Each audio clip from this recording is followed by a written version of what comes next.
काला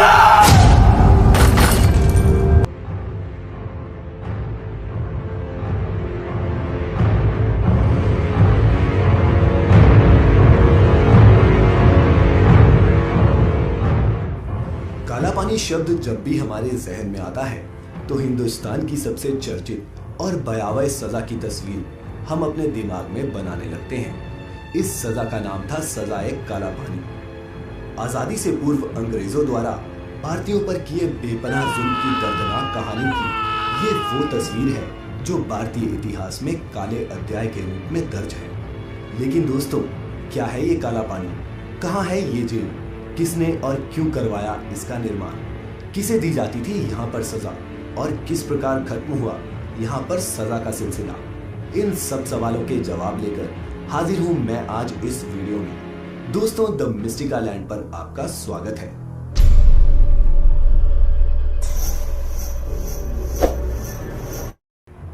बात उन दिनों की है जब भारत में अंग्रेजों का शासन था और देश की आजादी के लिए सन 1857 की पहली क्रांति हुई, जिसे अंग्रेजों ने किसी तरह दबा तो लिया, लेकिन अंग्रेज सरकार ने बागियों को भारत से दूर ले जाकर उन्हें सजा देने का निश्चय किया। इसके लिए मद्रास से 1200 किलोमीटर दूर अंडमान निकोबार की राजधानी पोर्ट ब्लेयर में 1896 में सेल्युलर जेल का निर्माण शुरू करवाया गया। भारतीय इतिहास में ये जेल काला पानी के नाम से मशहूर है। सबसे पहले 400 भारतीय कैदियों को यहाँ ले जाया गया और अंडमान निकोबार द्वीप के घने जंगलों को काटकर जेल के लिए जगह खाली करने का काम शुरू करवाया गया। लेकिन वहाँ पर काम करने वाले लोगों को यहाँ की जलवायु, जंगलों में सांप और बिच्छू उनके लिए लगातार संकट बने रहे और अनेक लोगों को वहाँ पर मलेरिया ने जकड़ लिया। सबसे पहले यहाँ अंग्रेज अधिकारियों के आवास, कमिश्नर हाउस, कॉन्फ्रेंस रूम और चर्च आदि का निर्माण करवाया गया। उसके बाद पूरी जेल पर निगरानी के लिए मध्य भाग में टावर बनाया गया। इसके बाद 7 शाखाओं में विशाल कारागार का निर्माण शुरू हुआ। प्रत्येक शाखा 3 मंजिला बनाई गई। इस विशाल जेल में 698 सेल बनाए गए ताकि यहाँ लाए जाने वाले क्रांतिकारियों को अलग अलग रखा जा सके। कमरे 15 फुट लंबे और 8 फुट चौड़े थे। 3 मीटर की ऊंचाई पर रोशनदान बनाए गए थे। जेल का निर्माण 10 मार्च 1906 को पूरा हुआ। ऐसा माना जाता है कि उस समय इस विशाल जेल को बनाने में लगभग 5,17,000 की लागत आई थी। जेलर अधीक्षक डेविड बेरी और मेजर जेम्स पी वॉकर की सिक्योरिटी में सबसे पहले 200 क्रांतिकारियों को यहाँ लाया गया। इसके बाद कराची से 700 से अधिक स्वतंत्रता सेनानियों को यहाँ लाया गया। बर्मा से भी भारी संख्या में लोगों को यहाँ लाया गया था। सभी को अलग अलग सेल में रखा जाता। यहाँ जेल में लाए गए विद्रोहियों को लोहे की भारी हथकड़ियों और बेड़ियों में बांध कर रखा जाता था।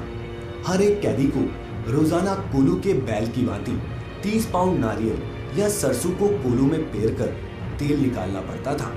अगर कोई कैदी तेल पूरा ना निकाल पाता तो उसे कोड़ों से बुरी तरह पीटा जाता था। कितने लोगों को यहाँ पर फांसी दी गई उसका तो कोई रिकॉर्ड भी नहीं है। अंग्रेजों ने इस जेल को विद्रोहियों के खिलाफ एक हथियार बना लिया था। इसका जिक्र जीवित स्वतंत्रता सेनानियों में आज भी दहशत और सिहरन पैदा कर देता है। यहाँ लाए गए विद्रोहियों से कोलू पेरने के अतिरिक्त भवन बनाने, बंदरगाह बनाने और जेल के निर्माण का काम भी करवाया जाता था। एक बार 200 से भी अधिक विद्रोहियों ने यहाँ से भागने का प्रयास किया।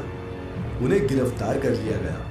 कुछ ने तो उन्हें मिलने वाली यातना के भय से ही आत्महत्या कर ली और बाकी में से जेलर वॉकर ने 87 लोगों को एक साथ फांसी पर चढ़ा दिया। द्वितीय विश्व युद्ध के दौरान जापान ने सेल्युलर जेल पर कब्जा कर लिया था और अंग्रेजों को इस जेल में बंदी बना लिया। उस दौरान उन्होंने सेल्युलर जेल की 2 यूनिट को नष्ट कर दिया था। द्वितीय विश्व युद्ध समाप्त होने के बाद अंग्रेजों ने फिर से इस पर कब्जा कर लिया। वीर सावरकर, बटुकेश्वर दत्त, महावीर सिंह, गणेश सावरकर, बावनराव जोशी, सोहन सिंह, परमानंद, बाबूराव सावरकर, योगेंद्र शुक्ला, दीवान सिंह, फजल हक मौलाना, मौलवी अब्दुल रहीम, नंद गोपाल सहित हजारों स्वतंत्रता सेनानियों ने भारत की आजादी के लिए यहाँ अंग्रेजों की यातनाएं झेली थी। भारत की आजादी के बाद इसकी 2 और शाखाओं को नष्ट कर दिया गया। तो दोस्तों, क्या आपको पहले पता था काला पानी की इस सजा के बारे में? अगर नहीं तो हमें कमेंट करके जरूर बताएं कि किस चीज की जानकारी हम आपको अपनी अगली वीडियो में दे सकते हैं। साथ ही पहली बार हमारी वीडियो देखी है तो चैनल को सब्सक्राइब करें और लाइक करें हमारा Facebook page the Mystica land. आज के लिए इतना ही। आपका बहुत बहुत शुक्रिया।